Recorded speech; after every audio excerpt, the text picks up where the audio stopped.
শোভন, তোমার রেকি শেখার অনেক দিন হলো, তো আমি শুধু জানতে চাইবো যে তোমার রেকি শিখে তুমি কি ফিল করছো, কি চেঞ্জেস ফিল করছো?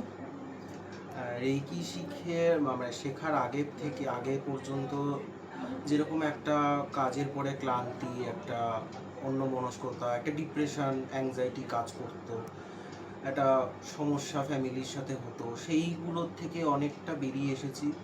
এখন অনেক সমস্যা আসলেও সেটাকে আর মানে ভেতরে স্থান দিয়ে সমস্যাটাকে আর বাড়ানোর মতন কিছু পরিস্থিতি থাকে না। তো মানে অনেক বেটার ফিল করি, মানে অনেক পজিটিভ ফিল করি।